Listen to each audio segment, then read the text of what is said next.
Anshul Dugar of PGDM first year on behalf of the management, faculty and students of IIT Hyderabad. Extend a warm welcome to all of you. We welcome you all to today's panel discussion on industry expectations for management graduates. We are honored to have such a distinguished group of panelists with us here today. We would like to call Ms. Shalpari Pradhan, University Relations Recruiter Micron, brings over 9 years of professional experience, having previously been part of teams at Facebook and Qualcomm. She holds a PGDM from Dhruva College of Management in Hyderabad. A lover of nature, she enjoys tending to her plants and spending quality time with her pet. Welcome, ma'am.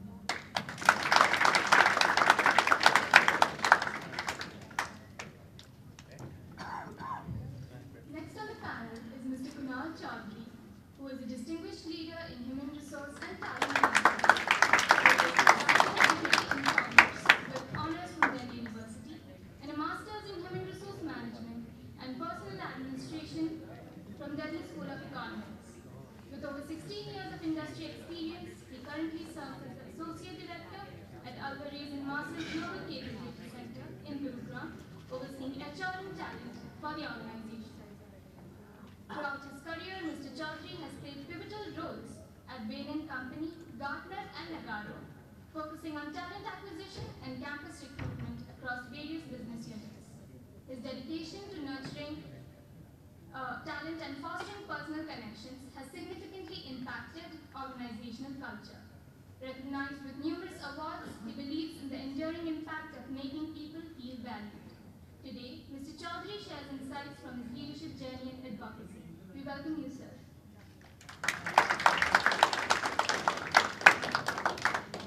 Our next panelist is Ms. Harshita Sriramani, Head of Partner Operations and Shared Services at Mass Mutual. Welcome, ma'am. Harshita has led 50 years of experience across market. She believes that passion, patience, and perseverance are key to excelling in any role, reflected in her diverse experience in quality, delivery, customer engagement, multi-market implementation, pre-sales, operations, and analytics. Harshita excels at building collaborative teams in multicultural and geographical setups and streamlining processes in large systems. She holds a BTech in EEE from a JNTU affiliate and an MBA in Leadership Strategy and Finance from Indian School of Business, Hyderabad. Personally, Harshita was born and raised in Hyderabad, and she is a passionate traveler, yoga enthusiast, and advocates for a self-sustainable lifestyle. Thank you.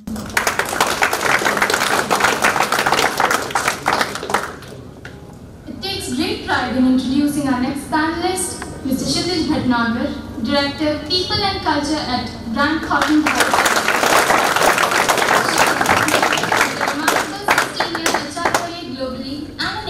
Is widely celebrated for his exceptional leadership. He had pivotal roles in diverse industries and countries, including HR leadership at KGK Group in Hong Kong, contributions to Baker Tilly DHC, and founding HR solutions from firm H2O in his early stage of career, among other achievements. As Director, People and Culture at Grant Thornton Bharat LLP for 7 years, Mr. Kshitij oversees HR business partnering in India's ESG risk and deals practice, which includes talent management, organizational development, project management, and performance enhancement. His global HR impact is marked by excellence, leadership, innovation, and a dedication to foster workplace change. Welcome, sir.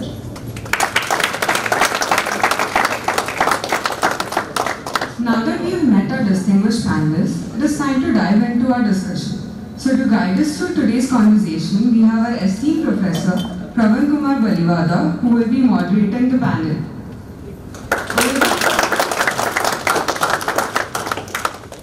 Over the past decade, Dr. Pavan has been involved in academics and consultancy in prestigious organizations including IIM Raipur and IIT Hyderabad.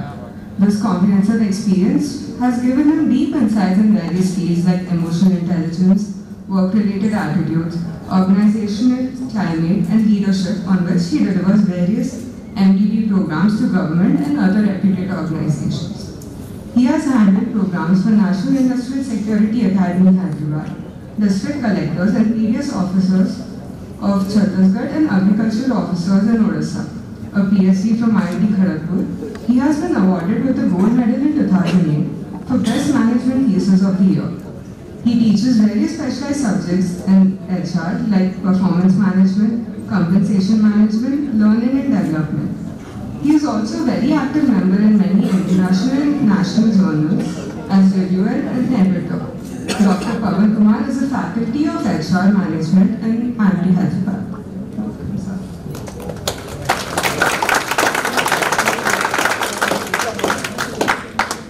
Okay, namaskar students. I still see no enthusiasm. Namaskar. Yeah, so this, the way you greet would tell me how the food is in our canteen, right?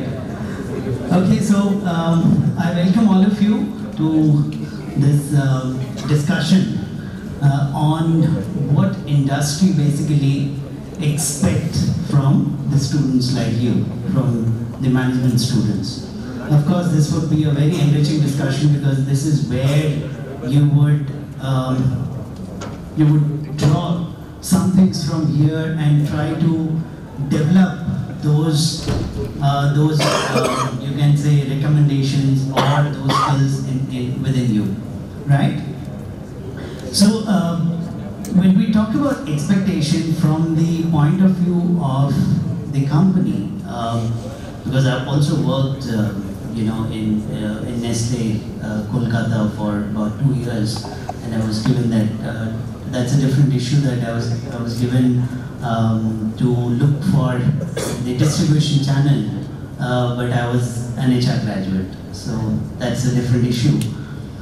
But when we see new students, when we look at management graduates, they all would have a very high expectations, being in AC classrooms, and for in discussions you would come in suits and all those stuff. So you would, I mean, of course, as an institution, we'll make you feel as if you are already somebody who is heading a firm or a CEO level kind of a thing. But when you go to an organization, that's when you would find the reality. Okay? So you might be asked to go and spend on the field for maybe 8 hours, 10 hours in a day.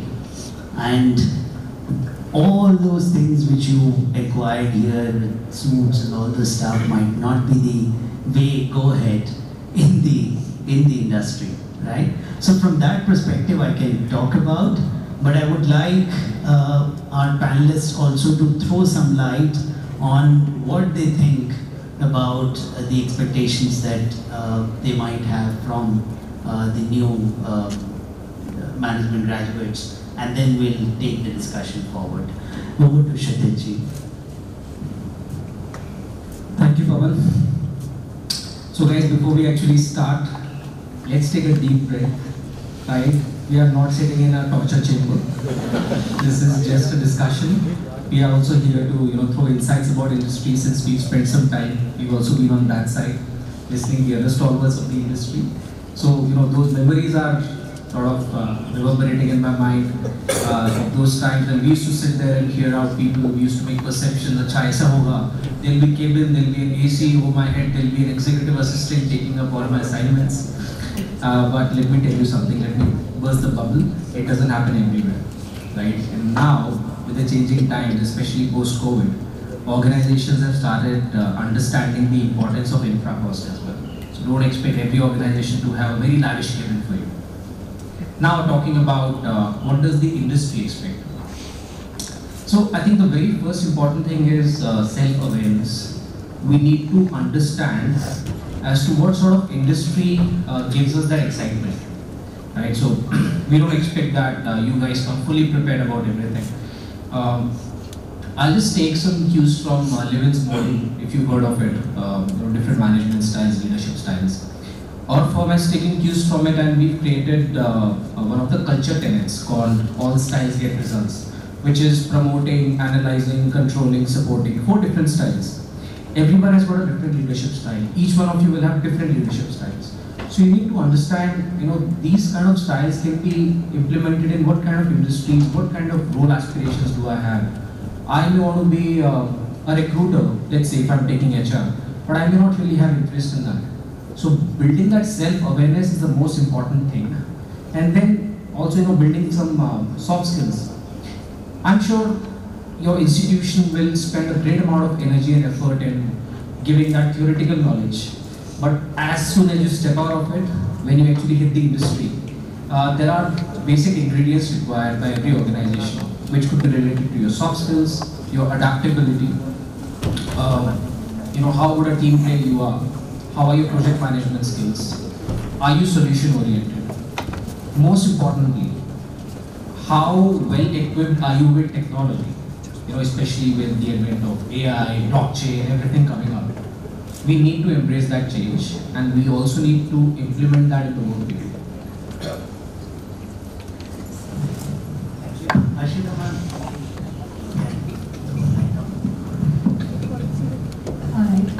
Good afternoon, everyone.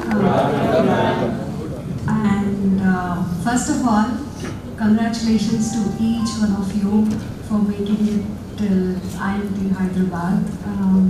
So this particular week since you've joined, I've heard you've joined on June 17th. It's been 10 days now.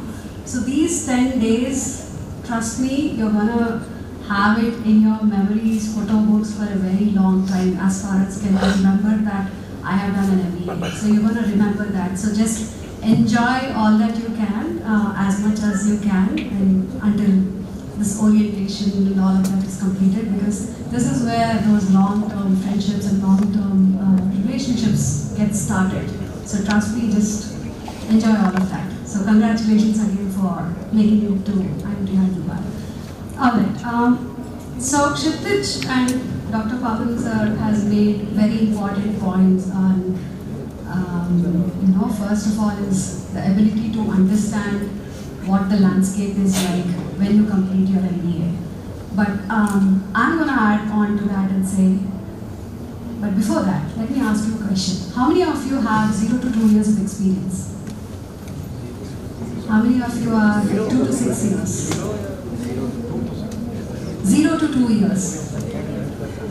Okay, 2 to 6 years? 6 and above? Alright, so 6 is the cutoff. Okay. I just wanted to make sure I'm giving you relevant information.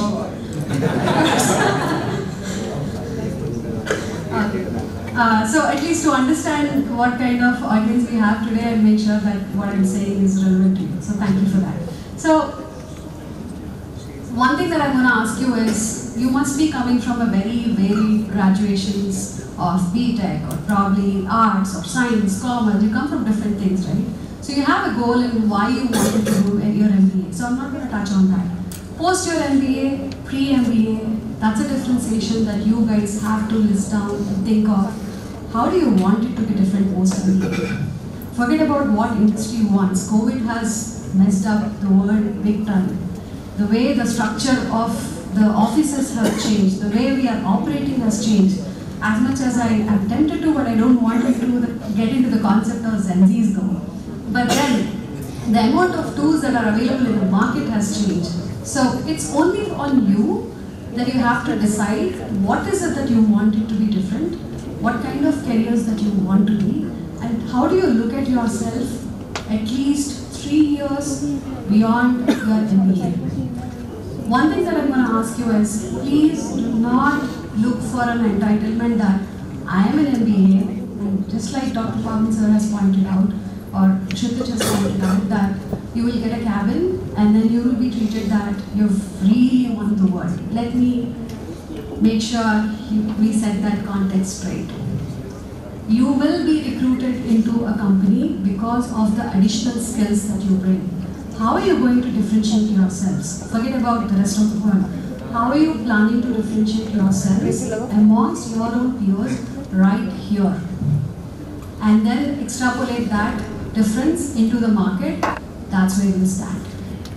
So look for these 2 years, leverage those 2 years in thinking of what are the skills that you want to build that is being offered by your course curriculum, but then beyond that, what is it that you want to build? Because we do not want somebody I say we, the industry do not want somebody just with an MBA. We want a very comprehensive skill set who knows how to address a business problem. End of it, it's business, right? As much as there's a human element to it, there's business to it too. So, what is the kind of ability that you bring to the table to solve the problem? What is the out-of-thinking approach that you bring to the problem? So, I'll take a pause and hand it over, but that's where I would want you guys to think about of what you want to make out of these 2 years. So, Kamal sir, something from you? I think everybody has spoken about difference, but what I think,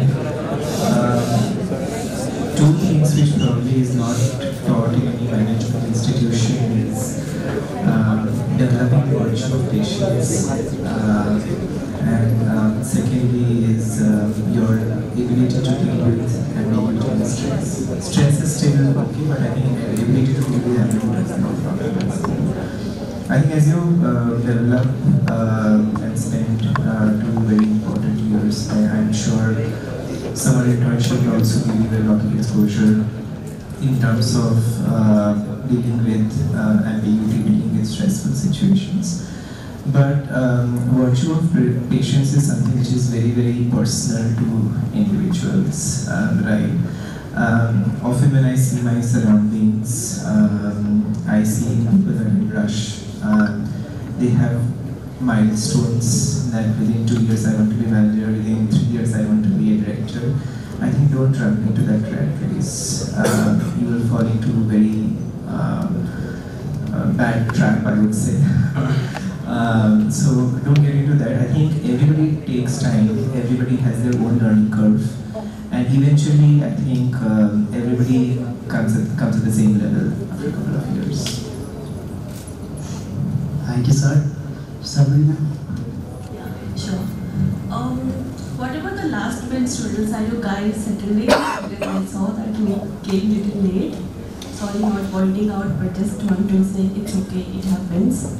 Okay, I think all our panelists here, they have covered, but it's to let you know that if you ask us that what exactly we want, we have a big list. Trust me.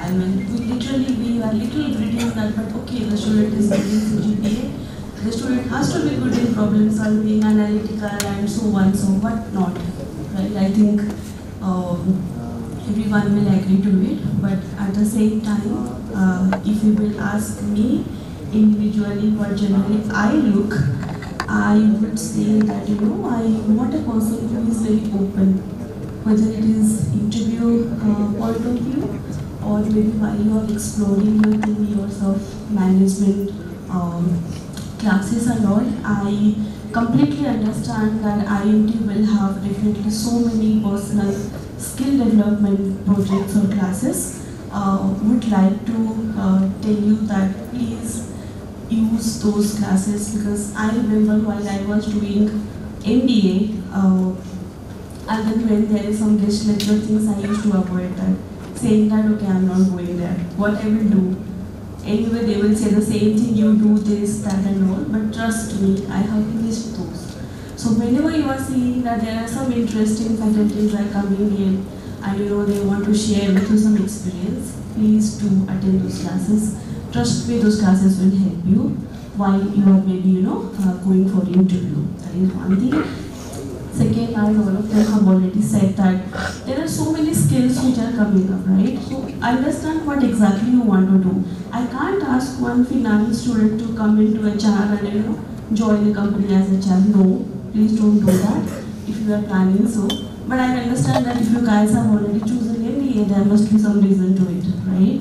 So think about it, what exactly you want. If you are into finance, marketing, HR, IT, whatever the skill it is, make sure that those skills you are developing, right? This will help you for your interview. Second is while you are coming to a corporate. So trust me, the corporate life is not like this at all. So there will be changes, you guys will soon get into it, and you will know that while you are doing your MBAs, right? There are so many human beings over here all personalities are different. Try to talk to each other, build your network, have one mentor, anyone. I was just going through Pawan sir's introduction. I mean, what not you have done, sir, so far? I mean, what is pending? I really don't know. So, even Mr. Patel is sitting over here, so mentor anytime, you can go to them, talk to them, and understand. And mentor doesn't mean that it has to be from your any faculties. No, you can have from your own classmates, roommates, anybody, right? So explore as much as possible. I will not go with a very big lecture kind of thing, but I would say CGPA is important. At the same time, explore. So this will help you more. Thank you. Thank you, Sabri ma'am. So now I think the tone is set. Everyone, I think right from Kshitij sir was talking about be calm, settle down. I think you're settled down not only physically, but also from the mental point of view. Everyone said that corporate life is not that glittery as it is shown in the classes through case studies and all the stuff, right? So be aware when we discuss the case studies, when you look at the things, because we would be talking about successful companies, not successful companies at a very different way, and the kind of decisions that you take is of course from the point of view of the decision maker. But when you are in the company, your role would be different. But yeah, this would help. Taking decisions on the problems would help you out, of course. So now I guess all of you are born after 2000, bearing us. All of you post 2000, right? Okay, so all of you would classify in Gen Zs, I guess. So the biggest problem, I'll start with Kshitij sir. So the biggest problem in the industry is about handling Gen Zs. They are also confused. Okay, we are labeled Gen Zs, but what exactly do we do wrong, which unsettles the people in the company? So can you please talk about the expectations of Gen Zs and what happens in the organization with Gen Zs? Sure, Pawan sir. I think that's a very pertinent question. A lot of people these days, they consider Gen Zs to be an enigma, unpredictable lot. But what we feel, and see, frankly speaking, we are just one generation above, so not that good. So we can relate to both Gen Zs as well as the primitive stalwarts who've been there. So we try to inculcate knowledge and learning from both the lots. So what we understand from Gen Zs, and this is actually a very good question for a lot of corporates, how do they tackle with it? So I think it all lies in the approach. I'll give you a very good example. Now, people like us, we may be more accustomed to long learning sessions, understanding things, having a facilitator in front of us who gives us knowledge. We spend some time to understand. Probably, and don't get me wrong, some of the Gen Zs may not really like investing that amount of time. They want ease of accessibility, information at the click of a button. So what we've also done as a firm is we've tried identifying that problem and started refining it right from the recruitment module, where we don't really spend so much amount of time going through each and every CV. So we have AI integration in that, for example. The induction module has been gamified. Gone are the days where you used to have those facilitators, someone from HR department, from the organization, spending good 2 days with all of you, helping you understand, hey, you know what, this is where the washroom is, this is where our CEO sits, these are the rooms, these are various offices. We've completely gamified. We've created a metaverse, which is like a virtual office that you can see through the VR gear. So once you wear it on the day of induction, you can have a virtual visit of the entire office. You can meet avatars of various people in the organizations. You can choose the amount of time you want to invest. You want to understand about the policies, culture, people, practices. You can take your own sweet time, understand that, and once you are ready, then we consider your induction to be done. So that's one example I'm giving you. So as I said earlier, it lies in the approaches. We need to create capsule programs for understanding different age groups, different generations, so that the information that we intend to cascade down to all of you is cascaded down, and there we can see some amount of success being achieved. Having said that, there are certain challenges. When we talk about hybrid work culture, when we talk about work from anywhere, so people tend to think that it is a right, a birthright, that okay, if the organization is saying that it is work from anywhere, I can operate from my place. But that is where you also need to understand from the organization's perspective. There are reasons they are calling you to office. No one really wants to just see your face and pay you salary, right? There is a purpose. So you also need to at times understand that yes, if people are saying, there is going to be a reason which we may not understand as of now, because we're just starting our careers.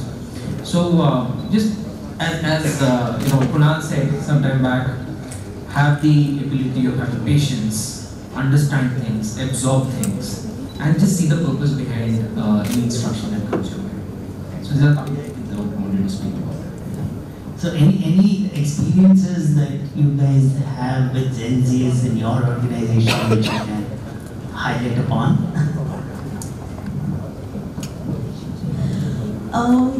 One experience, not experience, no, I mean, it's a good thing that I learned. They are really open. They know what they want. They are like, ma'am, you are not giving us, I'm not okay with it. That's good. But if there are certain things that if we don't provide, or maybe any company doesn't provide, that doesn't mean that we were not capable of it. As said, there is a purpose of it not providing you right now, right? So let's say, as he said that giving hybrid model, which generally we were doing right now. So if we will compare, we as maybe having experience into work right now, so we generally take it as benefits, and where it required we use it. We don't take it as granted, but that's just the vice versa with the changes. So if you are having any multiple benefits generally the companies give nowadays, so don't take it for granted. That is one thing that I would maybe add. Yeah, so I know that you guys are open. Also, just on a lighter note, we also keep learning a lot of things from the Gen Zs, and don't get me wrong, we actually do. So it's like a reverse mentoring. I used to only consider benching to be a process where some of the resources which are not being utilized are sitting on bench. But then I got to know benching also has a different meaning in the Gen Z's world. Your would-be girlfriend, spouse, or anyone is on the bench. Is that right? So this is something that I have learned. So we also keep learning a lot of things.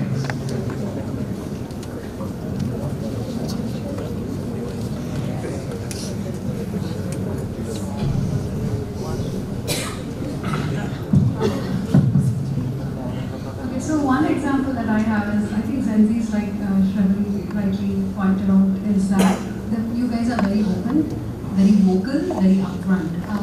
I think one thing that will help us a little more to include you and then adapt towards you also would be a little more flexibility in terms of what you think versus what it could be, because I know, again, I don't want to put that Gen Z thing, but it cannot be I know it all because I have ChatGPT, I have access to Google, but remember Google is also accessible to my fourth grade daughter. So all of you have the same access. But that's when the brain and the MBA kicks in, where how do you leverage that information and how do you use it to your advantage and also for business. So open-mindedness to learn from experience, open-mindedness to be a little more flexible of what you know about it and what you should be knowing about it is one thing in my experience that I have learned.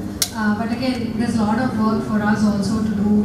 How do we work around including you, understanding you, you as in your generation? Because I think most of us come from a generation where we have transitioned from just the computer desktop to what we have today, right? Correct. So the internet, we are the first probably primitive users of internet to where we are. I think you guys have grown up around it. So it's like, it's taken for granted. So it's all in there. I don't need somebody to tell me about it. But that's where experience kicks in.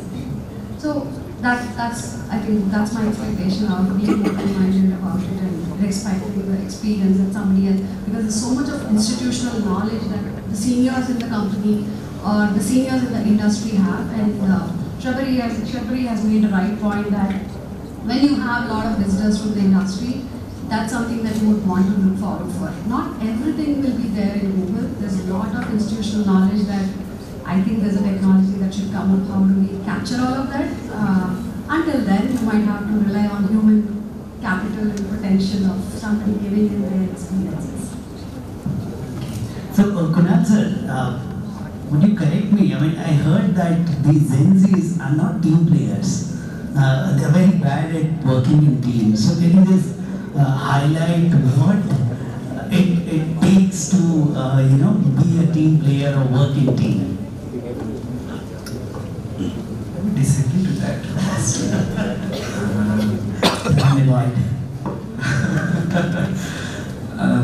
I think they do teaming, they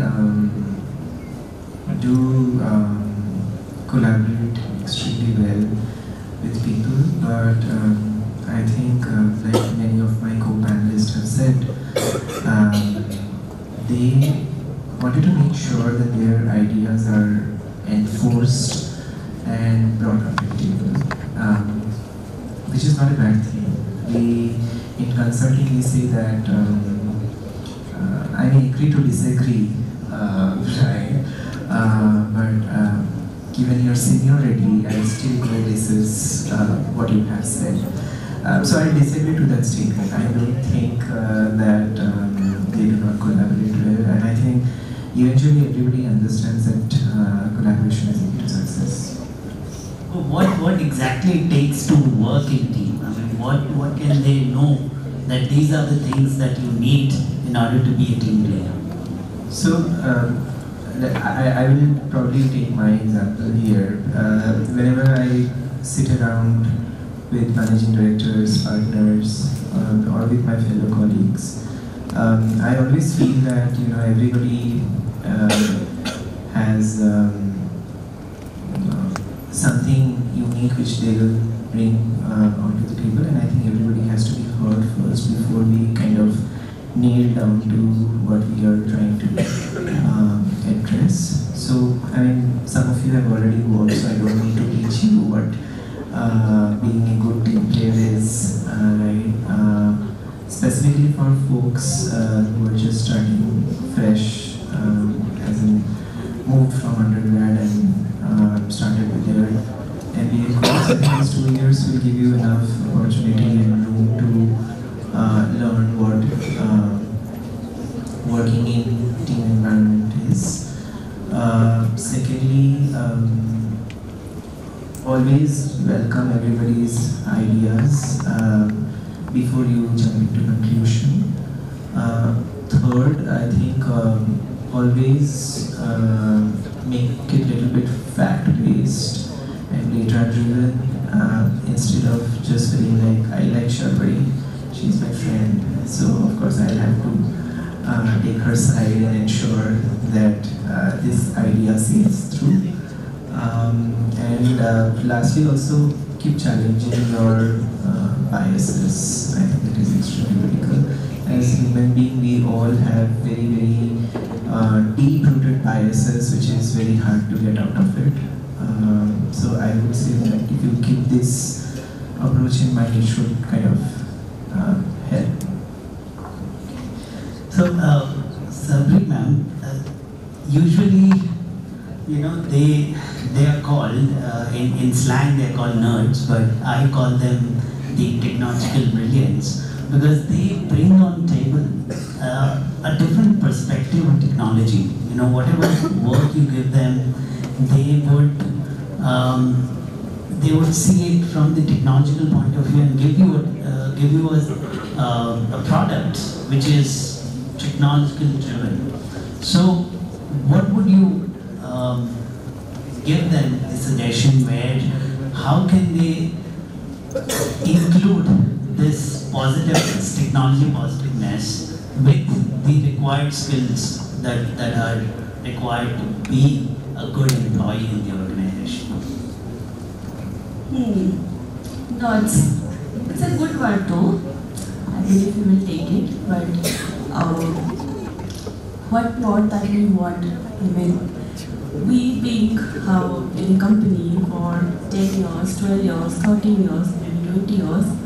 So our thinking process will be always towards the company, its profit, where you are going, whether my presentation is getting approved, not getting approved. So you guys will not have those obstacles, right? So you will be coming fresh from college and then to a company, whereas you all will be busy with case studies, group projects and all, where we used to be busy with the team meetings, not okay with someone's statement, presentation kind of thing, right? So your fresh ideas, I mean, I will not call them nuts. Rather than that, I would say that you guys are always think out of the box, right? And how we will, and see, I mean, students every year we will have freshers. It's upon us that how we are utilizing them. Utilizing not in a bad sense, but how we were giving them appropriate training and then we were getting the outcome from it, right? So at the end, all of our employees' end result is to achieve the goal that we have and the revenue that we have set for, how to achieve that revenue and all. So I will not talk about the revenue and all this stuff because I'm pretty sure that this might bounce for few of the students. It's fine, it's completely okay. But yeah, I mean, if someone is really, as you said, that if someone is really good in technical part and all, in a team, all are not equally intelligent. I mean, not in all the fields. There are few who are very good in data. There are few who are very good in presentation. There are public speaking skills and all. We should utilize those things, right? So that's how a team works. And if we have a good team, that's why the company works. Right? So yeah. Okay, so when we are talking about technology, there's there's a lot of buzz around regenerative AI and all those stuff, which I guess you guys would be better knowing than us. But I would like to ask Mr. Kshitij about, if you feel AI is the way forward, then do you think Gen Zs have an advantage over say us? If we were in that generation, if you have to choose from them and us, then would you choose them hands down? Again, a very valid and interesting point. So in fact, I would not say Gen Zs will have an advantage because it's collectively us. All of us are going to be part of the corporate world at some point in time. We'll also be out of the institution. So we need to collectively embrace this change. Firstly, we need to understand what is the extent of technology and AI usage that is beneficial for us. Now, maybe 25 years back, and I'm sure my co-panelists will also agree, we did not used to have the term HR business partner 20-25 years back. But that is how it evolved. Technology, we remember the times when our parents used to work, or the grandparents used to work. In their offices, they would never have computers. They would have those files, at max typewriters, someone typing it for them. Work would still be done. Who would have thought that internet will take over everything? And now every piece of information is available at the click of a button. I often tell my colleagues and some of the people in my team, the junior folks, that the biggest difference between the golden age, as per the Indian Vedas, the Satya, Dwapar, Treta Yuga, and the current era, is information repository. So at that point in time, it was there, but it was scattered, and it wasn't so extensively available the way it is available now. So if that would have been available then probably everyone would have known the secret formula of Lakshman Rekha. These borders or these wars would have never happened between the countries. So that's the importance of information. Now it is available for free anywhere you go. you go to YouTube, you get information about programming, for example. If you've never done a C++, through YouTube you can get to know that. Through AI, you can even get a coding done, and you can make a program, you can make an app. That's how ease of accessibility helps us out, right? So what we need to understand is, what is the extent of AI usage? If I use it to reduce the transactional work that I do, then that will help me to focus more on the qualitative aspect, the strategic work that I do for the organization. It will help me focus on more organic connects with my people. Instead of sending long emails, making PPTs, yes, that is important.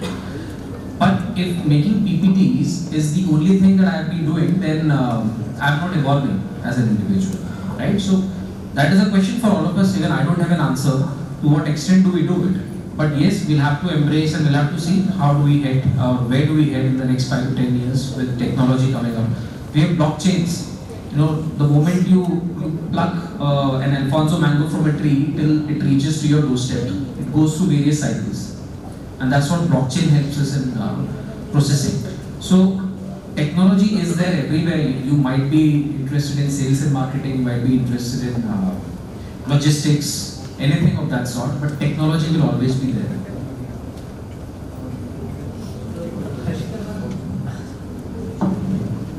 Harshitaman, everywhere we talk about attitude, having the right attitude will take you, way longer in your career, and that's what even they were always pinned on the attitude.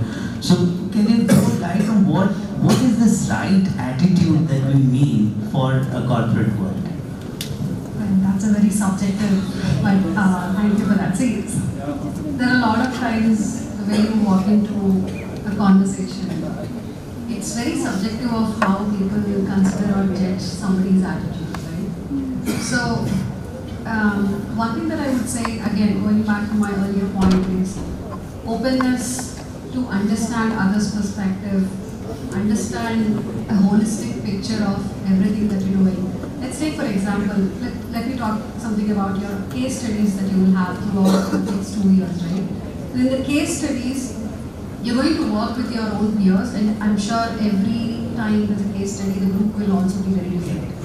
So that's an opportunity for you to understand and play around and enhance those skills of collaborativeness, understanding others' strength, leveraging that strength to the larger objective, right? What is it that you want to do, and what is the end goal of a case study? That you have to get the best solution out there, right? And for that, one of you might be really good in researching in Google or researching whatever technology that you use. One of you might be really good in analyzing the data that has been researched. One of you might be really good in building a story around it. So you should think about how do you leverage your skills while you're working with other peers during your course time. And that right there is the attitude that we want you to bring to the table when you enter the industry. That's what I would think of attitude, because that's exactly the, a premiere of what it's going to be in the corporate world. Walking into a meeting with data, understanding what the business problem is. What is the groundwork that you have done to address that particular problem that you have? How do you collaborate? See, we all are humans. We bring in a lot of emotions to meetings too, because somebody might have had a bad day, and then the way they're articulating a problem is also very different. So being empathetic to your friends, and then once you get into the corporate world, your colleagues, of how are you empathetic towards them and understanding the perspective of it. That's what I would call attitude. Is it the same for all three of you? Do you also agree with her? Okay, because where this question comes from is that we have, in each and every classes, so they would be going through in their 2 years around 105 courses, and each course would have certain set of presentations, certain set of case studies, certain set of assignments that they have to do. Plus they have around 12 clubs, various clubs where they have to work around post the classes, and then the management fest that they have to organize. Then there is sports, and on top of it, again, the internship, when internship comes in, it is we expect it is them who should perform in the company as well and take our name forward. So from their point of view, isn't it too much? As a student, should I feel it is too much? Can I skip some of them and be relax and be myself for a bit, and then not take so much of stress over it? If that is so, then what would be my chances in cracking the placements when the ultimate time comes in? Okay. First of all, your end goal is not just about cracking an interview. You will crack it. If you are here, each one of you, sooner or later, you would crack it. Maybe there are cases where you might not be able to crack to your dream company in the first go, but you will eventually get there. We all are here. I think it's safe to say that we had our own journeys where some of us reached faster, some of us was a little later, but then they all got the jump they needed, right? So it's a fact. With respect to the different things that you will have as part of your curriculum, trust me, if I have to go back to my B-School days and then ask about it, I would want to double down on that and go for everything that I have missed during my course. Because that's exactly what is going to prepare you for the corporate world. Everything. That's exactly what you would do as soon as you come to the company. You're doing your business as usual, your BAU work. You're going to do trainings, you're going to manage a next pipeline project, you're going to do estimations, you're going to do analysis, you're going to also do the corporate committees that you need to be part of. So it's going to be have it all, but then it's just that with experience, growing experience, the intensity of it increases, where you learn the other skills as you go. How do you delegate? How do you empower somebody to do that for you going forward and focus more on the strategic discussions, right? So I would not miss any of that you have, and that 1 or 5 courses that you're going, trust me, you would need each and every course of it. You might not apply every case study that you would be going through. Like, I had that question, like, why are we doing a case study of Kodak, which is like really close company? I never understood that concept of this Harvard Business Review of Kodak.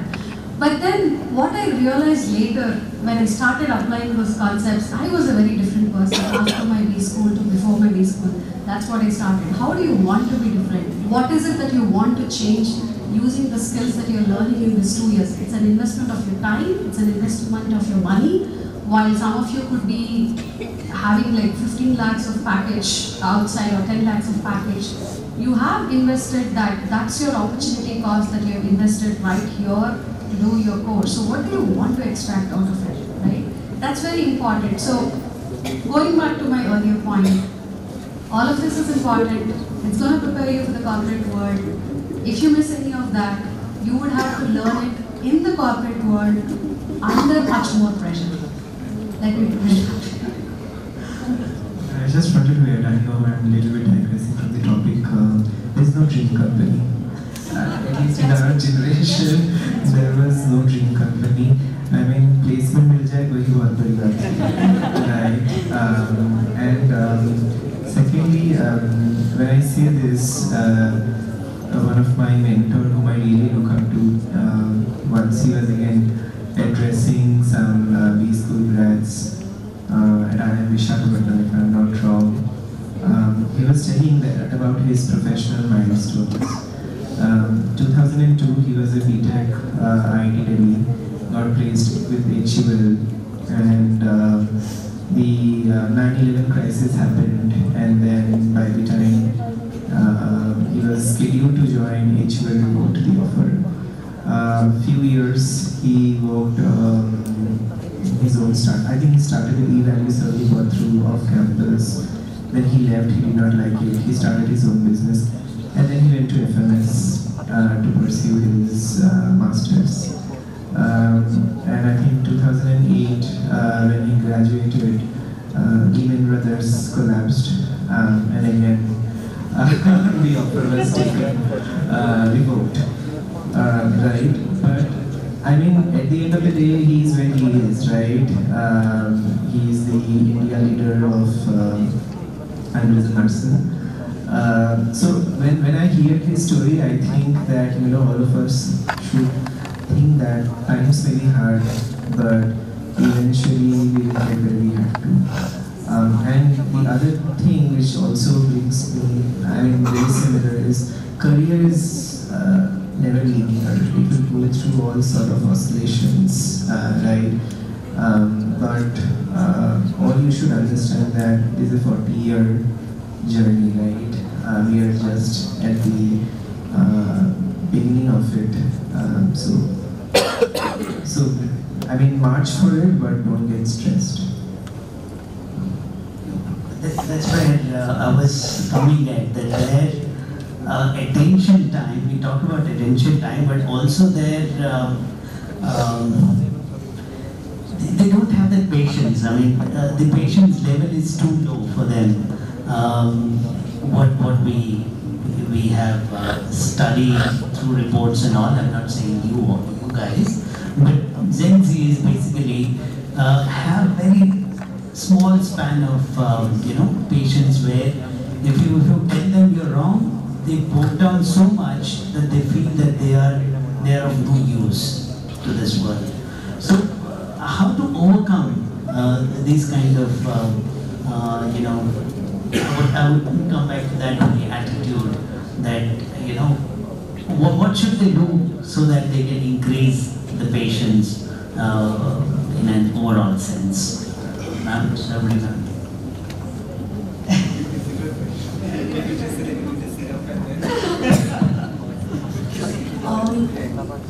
I would say, let's look into it in a very different way.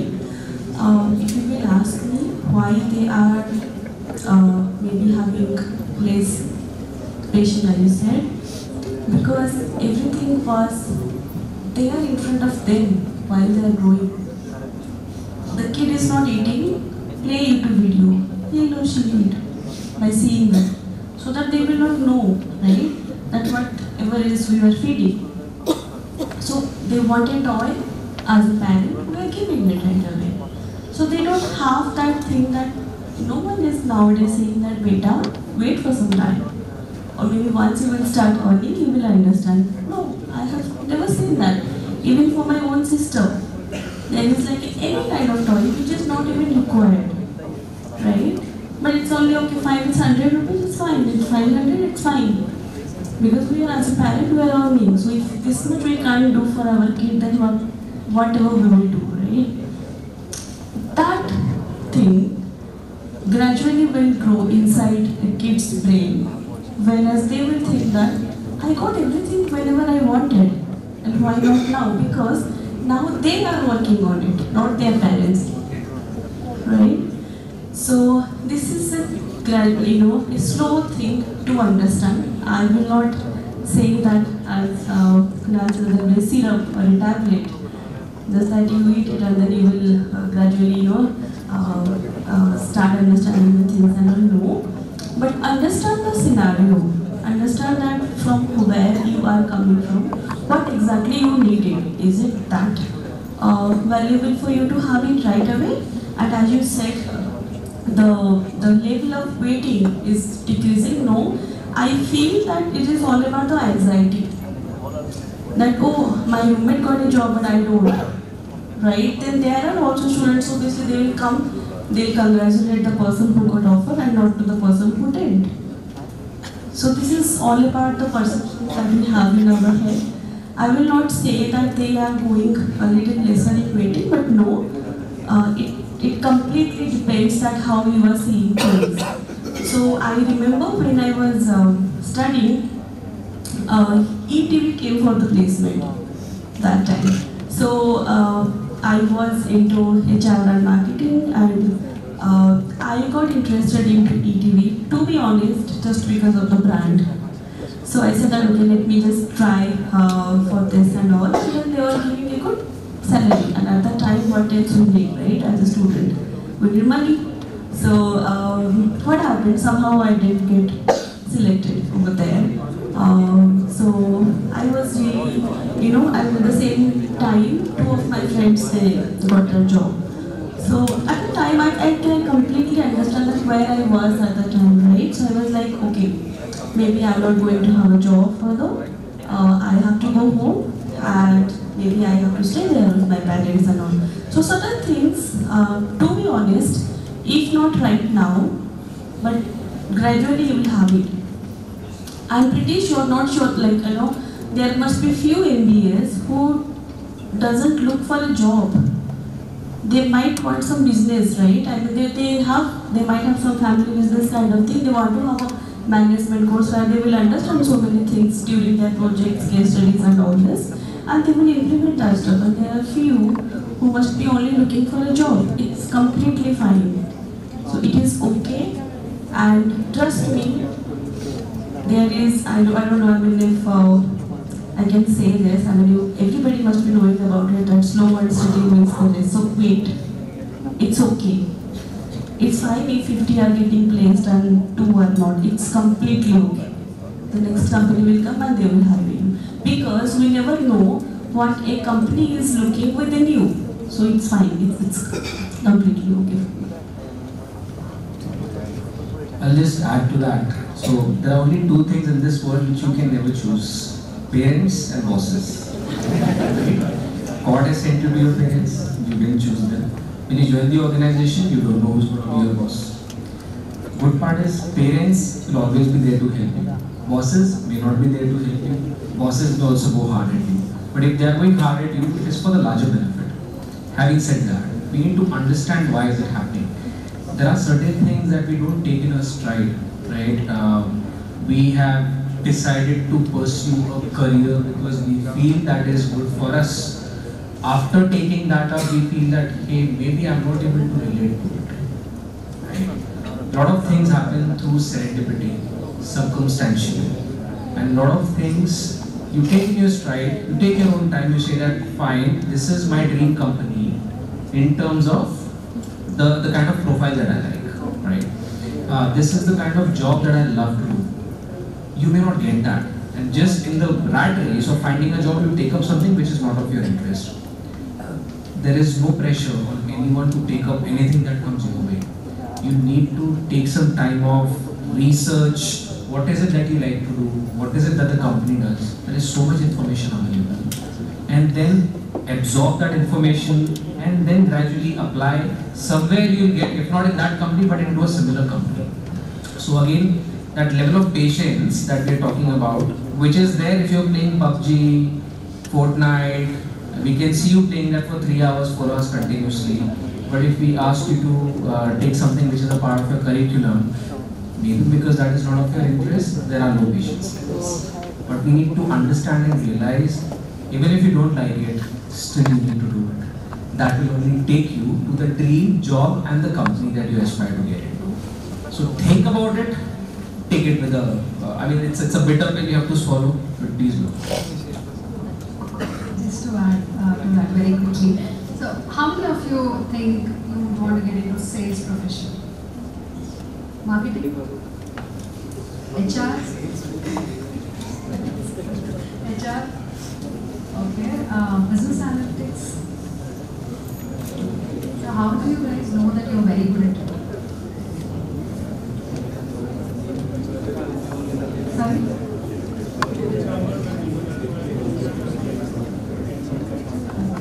Member crunching, there are so many tools right now.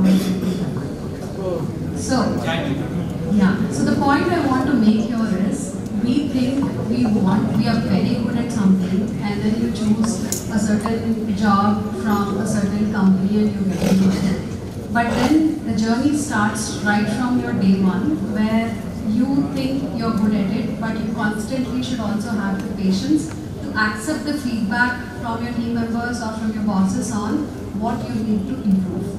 There's no set manual that's going to tell you, or probably no fast track where you will be the best at it. It's a process, just like how you have to go through the 105 courses of through the next 2 years. I'm going to remind you that. And the amount of case studies that you need to do, the amount of guest lectures that you have to sit through. It's all a game of patience, trying to make the best out of it, and also to hear feedback from what somebody said. So a tip to that would be, if somebody is saying you're not good at it, probably turn around and ask, okay, thank you. Can you tell me how I can get good at it? That's how you build a mentor around you. Nobody's going to come in and say, I'll be a mentor. You have to look for a mentor. Ask that reciprocating question respectfully that, okay, I take your feedback. Tell me how can I get good at that, or suggest me how I can improve on that. That's a trick all of us follow. And that's how we get better every day. Wonderful, wonderful. So, 2 days back I read this in the report that on an average their screen time is 9 hours. So they spend 9 hours screen time every day on an average. So I don't know whether it is true or not with you guys. But yeah, before we close it, is there any question from the crowd that you want to?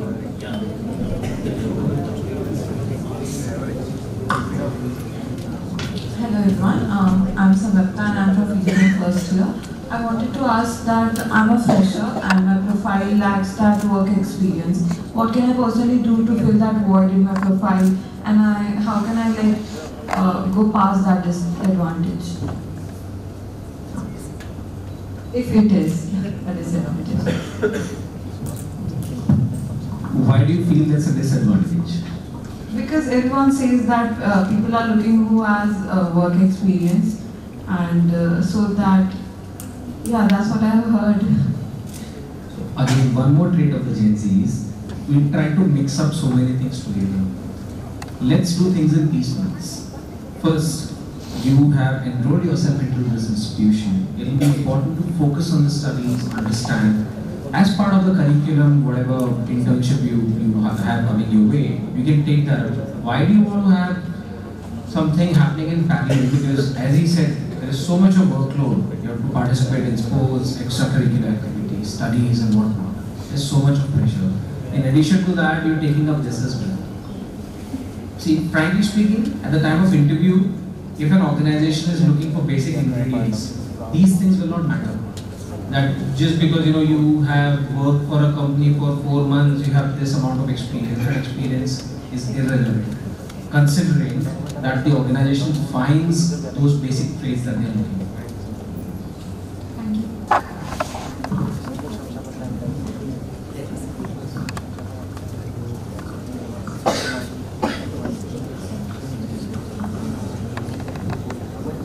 Good evening to the esteemed panel. My question is, I would like to address the question to the entire panel. The world is transforming at a pace, at a much more rapid pace than it used to a decade ago. So, where do you see MBA and MBA graduates heading, say, in the next coming decade? Thank you.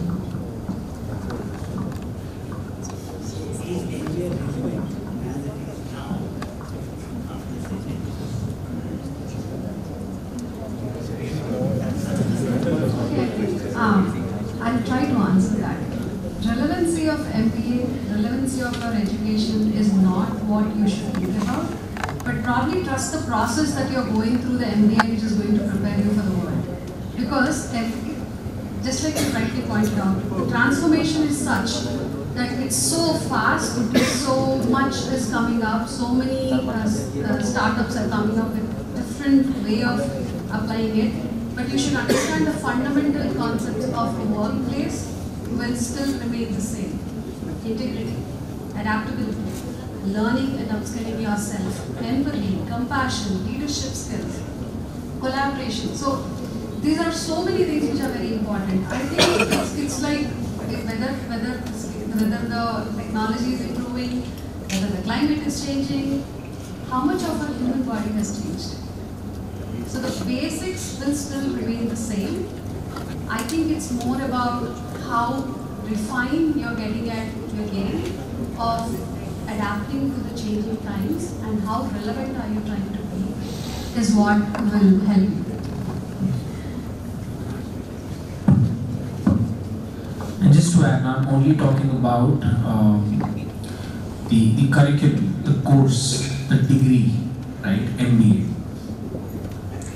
I think, as an institution or as an Indian education or global education system, it also has to continuously evolve. The curriculum which you're having as of now may be relevant. There are in fact questions being raised by a lot of corporates that why is that not transforming at the same speed at which these corporates are transforming themselves, their practices, their businesses, right? So that's a question to each and everyone who's part of the institution system. Do they want to bring the transformation? Do they want to add that practicality of the corporate world into the curriculum, which as on today is slightly missing, right? So that's also one of the processes that all of us will have to go through. If you ask the question, is MBA going to be relevant? Yes, it will be relevant, provided it is also evolving. And I think Prakash sir, I think we interacted about it, that IIT Hyderabad is working with the industries, especially Prakash sir is working a lot on that aspect, to have industry leaders come in, do workshops, give you that missing pieces that's not part of your curriculum. We do not have, not just you or not just the institutions, right? Industry does not have the breathing space to make those changes. So everything is happening in flight. That's where these workshops or the guest lectures that you will have, those are the things that you would really have to bank upon to be relevant. Make sure that you're drawing the lines between the gaps of what your course curriculum is teaching versus what is expected in the industry. So to add to it, what Sir said was absolutely right, where if industries are evolving, institutions should also evolve and see to it that their courses are relevant. So in this phase, just to give you guys the information that IIT Hyderabad this year have launched 2 courses which are PGDM in Information Technology and PGDM in Logistics and Supply Chain Management, which is industry track. They are called industry track programs. Now, what do we mean by industry track programs? So we have MOU with a few companies from that industry, and these companies along with us have designed the core course, and the delivery would also be done by them as well. So around 60% of the courses would be delivered by them, and 40% would be delivered by us. And when it comes to the placement, again, they are the guys who are going to absorb the talented guys, and also they are the guys who would be enabling them in building up the career. So this is one of the way forward that we see that the MBAs now would be more into this industry track programs rather than just giving you the traditional courses like PGDM, finance or marketing or something like that. Thank you. Yes, any other questions? Yeah.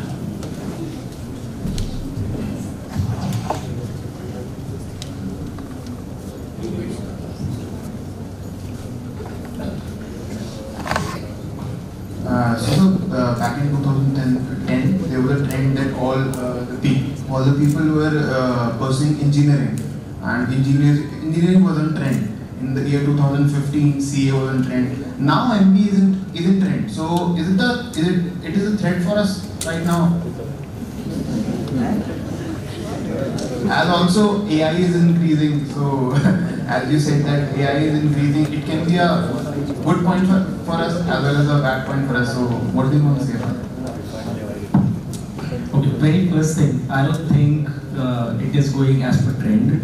Engineering was very much relevant in 2000 also as it was in 10, as it is now. You can see the kind of IT, which is booming. That's all thanks to the engineers. So engineering is still relevant now, and so was MBA, and it will be. Just that the MBA will also help in inculcating that business-oriented approach, which probably an engineering or a CA course will lack. CA is more about numbers. Engineering is more about the process, the fundamental, about the overall mechanism, methodology. And management is more about understanding things broadly, setting up the processes, helping the people, setting up the businesses. So MBA, engineering, CA, these are all different courses. They have their own relevances. So we can't say that will engineers be a threat to MBA. Let's take that aside. Not talking about AI. AI, as I said earlier, we'll have to embrace it. We can't say that no, AI is coming, it is a threat for us, so let us not use it. How far can you run away from AI? AI may end up taking up certain jobs, but as I said, jobs also have been evolving. 25 years back, we did not know HR business partner concept. We did not know blockchain concept. That's all coming up. And it will be a boom. So it will depend on how in your profession you can inculcate those technological skills and you can build. Now about a CA course, I'll give you something very interesting because our organization has mostly CAs. What people study in the CA course, you feed in that entire information to a chat GPT. It will also give you the same output. So does that mean it's a threat to the CAs? Maybe not, because organizations are trusting the CA. CA is a government regulated course, right? It's regulated by ICAI. There are certain licenses which only CAs will have. Your ChatGPT may not have. CAs can only get the information from ChatGPT and process it in a much faster manner that they may, in a traditional manner, referring to the books, taking down notes, processing, the number crunching and stuff like that.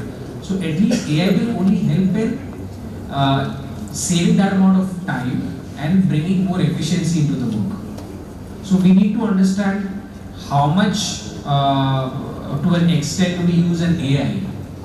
Do we let it take up our jobs? Do we let it completely take up our profession? Well, that will not happen because AI is there to stay. So are we, and so we also need to evolve that rapidly.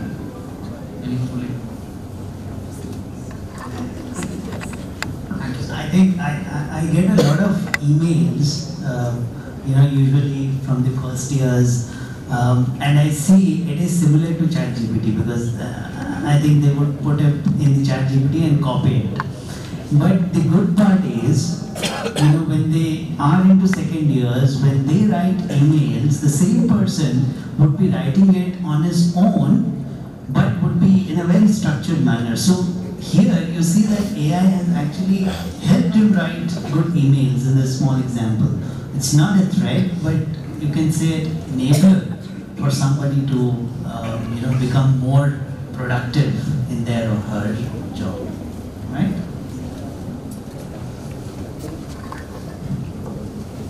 Hello everyone, my name is Pratham. I'm in PGDM marketing.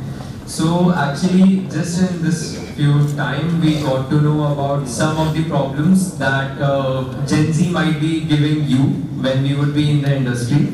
And a few things like lacking patience and it was an eye-opening for us too, knowing the facts that yes, there are few points that we are lacking and we need to improve in it. So the question is mainly in these 2 years, what should we focus on ourselves? How should we focus on ourselves? That these few aspects that I guess MBA would not help us, but we would help ourselves. How should we grow ourselves in it?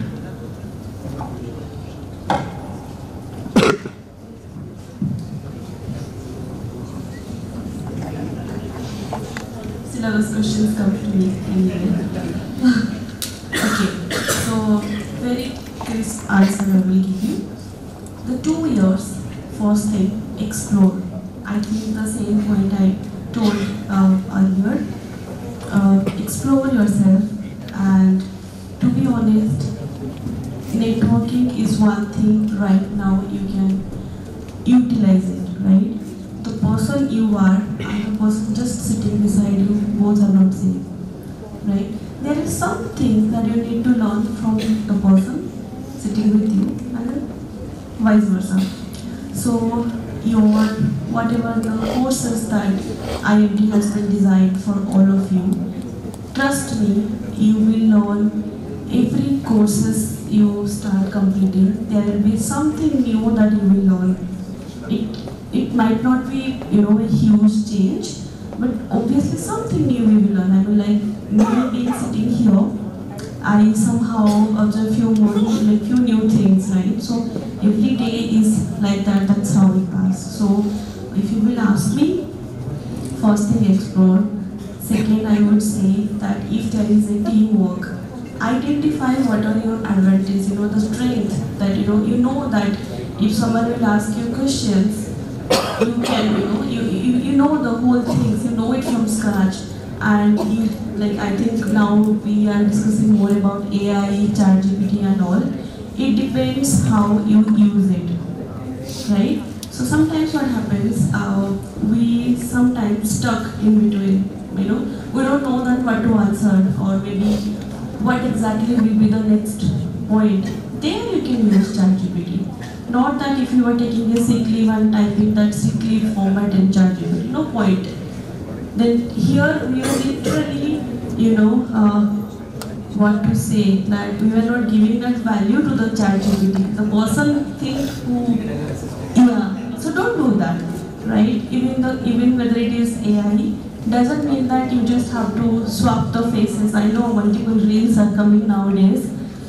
Alia Bhatt is dancing, and then some of our own faces gonna be there, and then we are happily sharing it with our families. No credit in that. What is there, right? So understand that importance. And see, a person use his or her brain to this whole creating of any of the AI thing and all, and then we are just misutilizing it. No point.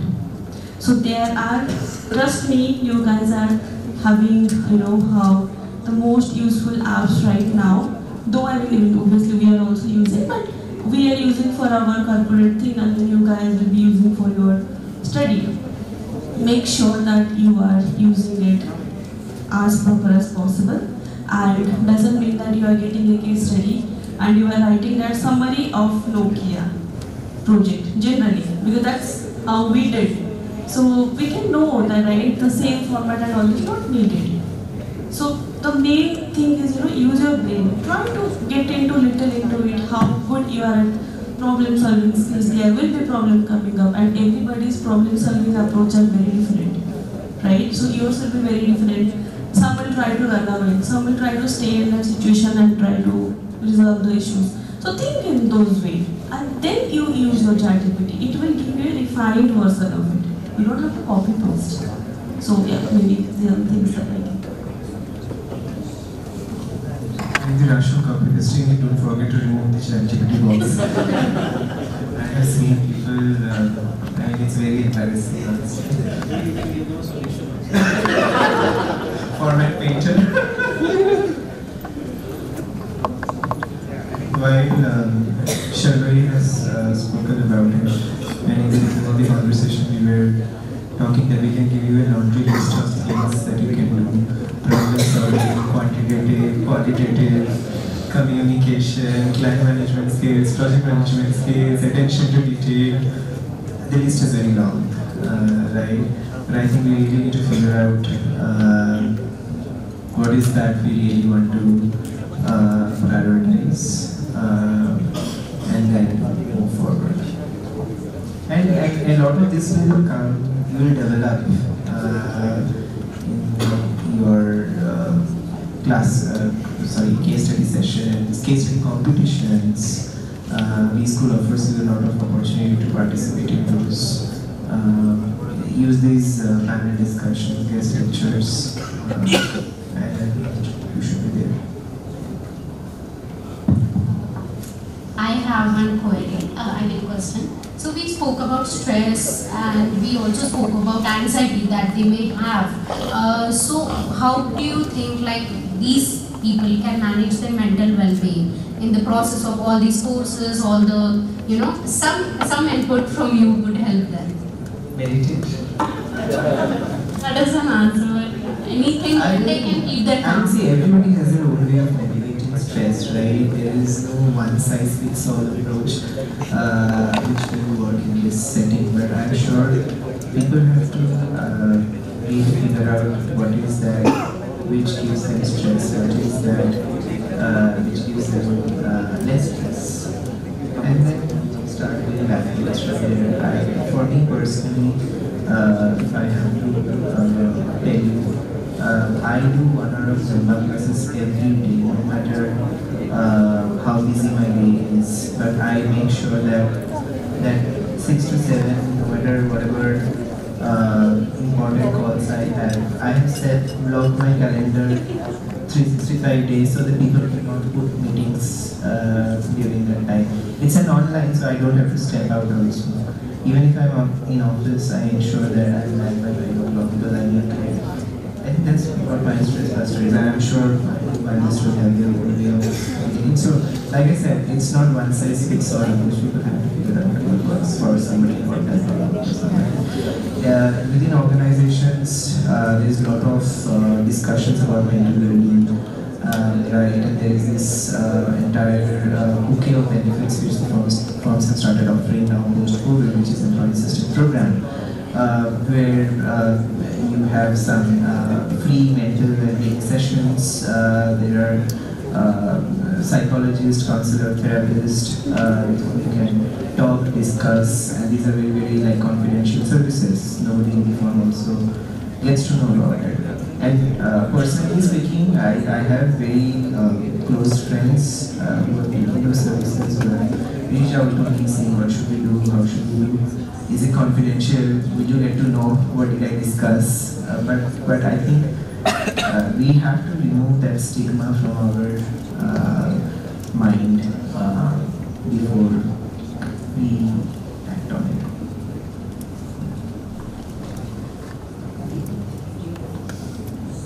I think Bhavya brought in a very good and important point. During your course, you will go through a lot of stressful days in a stretch.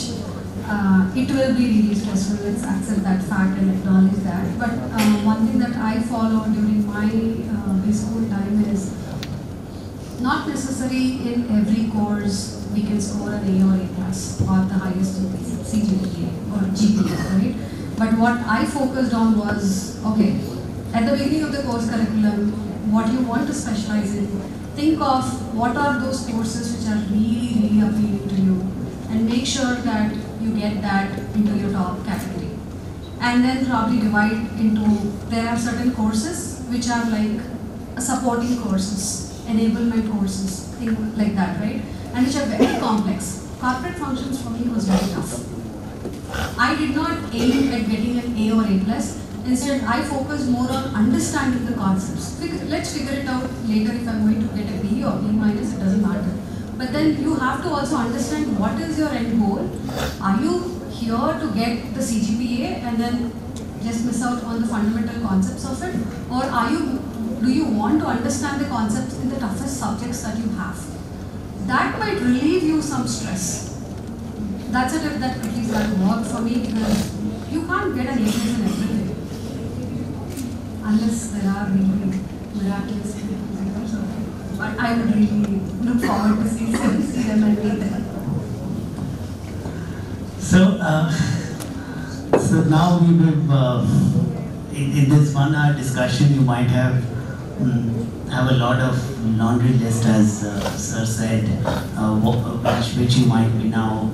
Which might have increased your stress more. So we would want to conclude this panel discussion and reduce the stress. But by the way, more than the 9 pointers, the 8 pointers get the placements first in the first week of the placements.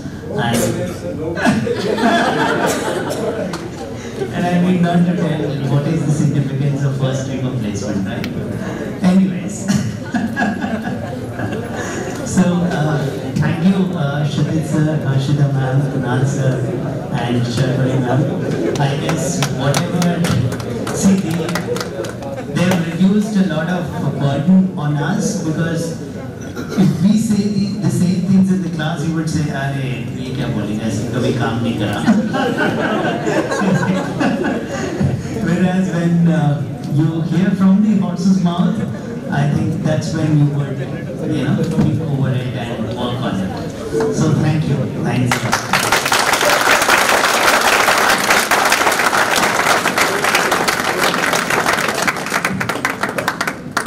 Thank our wonderful panelists for their insightful contributions and to our moderator for guiding this engaging discussion. We have explored a variety of perspectives and I believe we have all gained valuable insights. Now I would like to call upon Ms. Bhavya ma'am to come on stage and deliver the vote of thanks.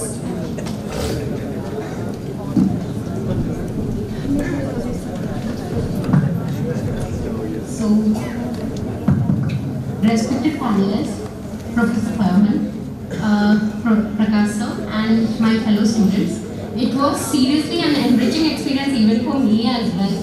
And every panel discussion or everything what we do here, there is some or the other takeaway that we ourselves also take it from you guys.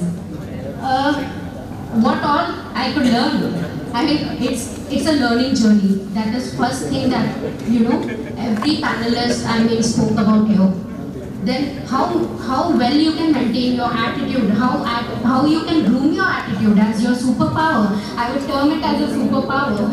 Then how integrity, ethics and positivity, how do you manage your stress level, anxiety. Everything is really valuable learning what they have shared today. That all you have to inculcate in your journey of 2 years. And thank you, really it was a valuable insight that you have given to our students. I would like to thank Professor Pawan for moderating it so well today, and each question was really relevant for the Gen Z sitting here. Thank you, sir. And I would like to acknowledge the fact that they have traveled all the way from Mumbai, Delhi to be here with you guys today and to share their experiences. Thank you so much, panelists. And we would like to give you a small token of gratitude for the same. Thank you.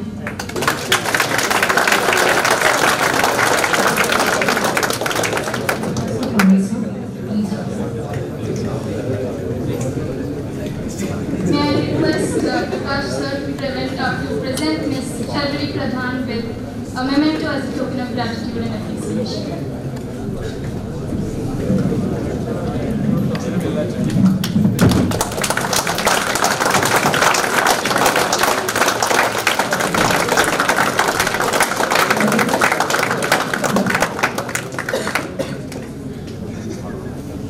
May I request, sir?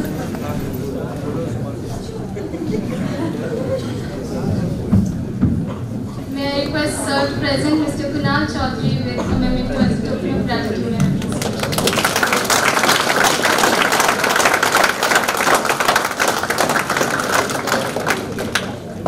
May I request, sir, to present Ms. Harshita Shiramanini with a memento as a token of gratitude and appreciation.